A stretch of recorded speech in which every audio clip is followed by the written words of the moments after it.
Selamat malam Balai Desa. Nah, ini saya baru pertama kalinya lihat Mbak Kartika Putri secara langsung. Ternyata cantik banget ya. Ini rambutnya indah, wajahnya begitu bercahaya. Kalau di dusun saya ini udah dikerubuhi larang loh. Bukan gimana ya, saya tuh jarang-jarang lihat yang cantik-cantik. Saya ini berasal dari sebuah dusun kecil bernama Deresan. Ada yang tahu? Gak ada ya, emang pelosok banget. Sampai-sampai kalau kalian tanya Google Map, itu Google Map-nya tanya Yahoo. Bingung, dia gak paham.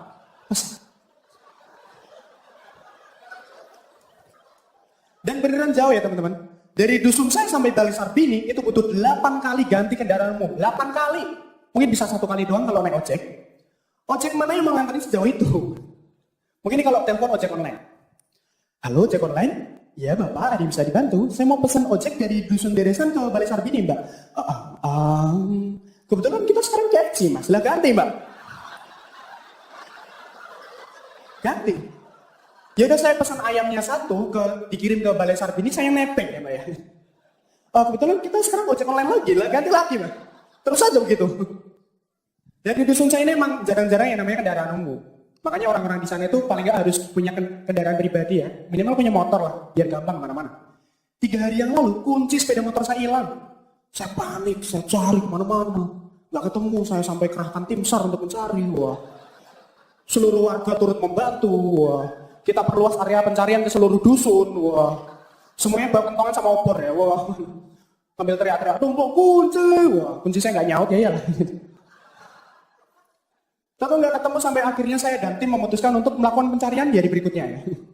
Ini udah kayak acara terngehe-ngehe.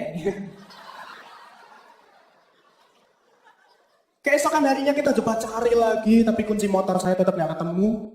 Sampai akhirnya saya pasrah. Saya cuma duduk di depan motor saya. Saya tenangkan diri saya. Motor saya hidup sendiri. Ternyata kuncinya itu sabar ya.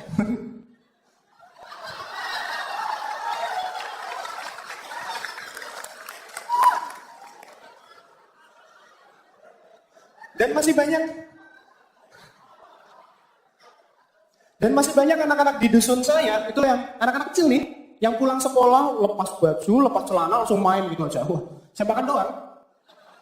Bukan gimana-gimana. Kalau anak zaman dulu gak ada masalah. Kenapa? Soalnya tuh di bagian belakang biasanya ada gambarnya ya. Masih lucu-lucu kalau zaman dulu. Gambarnya Winnie the Pooh, ya. Pororo. Apalagi kesukaan saya tuh Hello Kitty ya. Masih lucu-lucu, gak kayak anak-anak zaman sekarang. Anak-anak zaman sekarang gambarnya apa tuh? Aliando.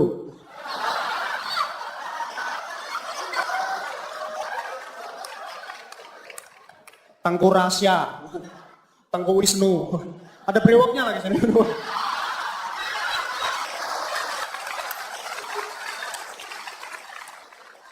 Terus ada yang satu saya lihat nih, waduh. Saya perhatikan kok cuma garis doang ini. Mana garisnya ke samping lagi, ini apa?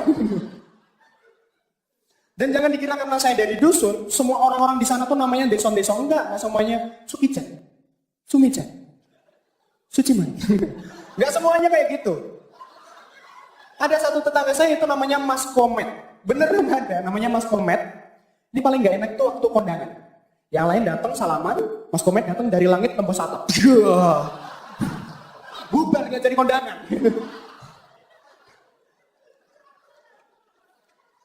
Dan setelah saya cari tahu, itu ternyata Mas Komet tuh nama panjangnya Komedi. Beneran. Nama panjangnya Komedi dan nggak ada lucu-lucunya. Ini komedi macam apa? Dan Mas Komedi ini sebenarnya udah nggak lucu, orangnya tuh jayus, bahkan cenderung jahil. Orangnya tuh jahil banget. Karena suatu hari dia iseng bakar rumah warga ya. Seru-seruan, isi waktu luang. Seru asik. Gara-gara itu dimarahin sama warga-warga di sana. Bukan apa-apa ya. Pemadam kebakaran tuh jauh banget dari dusun saya. Apalagi dusun saya pelosok kan. Misalnya ada kebakaran terus kita telepon pemadam. Halo Pak, ini tolong ini di tempat saya ada kebakaran ini Pak. Tenang Bapak, tenang. Di mana kebakarannya Pak?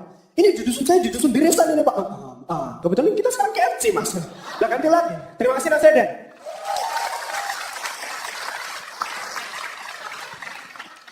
Saudara. Iya Cak Lono. Menurut aku untuk ukuran orang desa kamu cukup desa ya. Dan itu berarti sangat mewakili. Mungkin ini bangga sekali sekarang Mas Komedi kalau nonton kamu ya. Ternyata di desanya ada yang lucu juga gitu. Walaupun dia berusaha melucu dengan membakar rumah warga hanya untuk iseng gitu ya. Kamu tuh ngeselin lama-lama. Buat aku ini menarik. Menarik, kamu sangat sederhana dalam menyampaikan materi-materimu. Materinya juga sederhana. Bahkan terlalu sederhana menurut aku. Layak kamu memang menurut aku untuk mewakili desamu. Ya. Terima kasih Kak. Hati-hati dengan bahasa aja gitu, karena kan ini kan kita tayang di TV nasional, jadi takutnya nggak tayang malah sayang gitu, karena orang pasti pengen nonton penampilan kamu full gitu. Itu aja sih. Ica kali. Terima kasih Kak Kartika. Pertama, di atas panggung kita kan harus mengatur theater of mind. Penontonnya orang, kepalanya harus sama malu. Supaya imajinasinya nyampe, supaya joke-nya kena. Contohnya, tadi lu nyebut nama desa, gue gak denger desanya apa. Karena setiap kali nyebut nama desanya cepet banget. Kalau lu mah ngapal, lu tahu apa yang ngomongin. Di sini kan gak ada yang tahu. Gue juga gak tahu tuh di desa di mana. Aku juga nggak tahu loh. Oh gitu. Iya Cahaya. Ntar dikira tahu. Emosi banget. Ngaruhnya di mana? Ngaruhnya adalah ketika lu bilang sebuah desa yang kita nggak kenal, lu bilang juga desanya nggak terkenal, nggak dikasih tahu desanya daerahnya di mana, lu bilang 8 kali naik angkot, orang mulai mikir kan gimana emang posisinya 8 kali naik angkot gitu. Akhirnya orang mikir ke sana nggak ketemu sama ujung joknya. Terus udah gitu, terus setuju artikulasinya nggak jelas, titik dan komanya mesti hati-hati. Orang-orang mesti diajak satu pikiran dulu, baru bisa lempar joknya, baru joknya bisa bekerja. Sukses terus.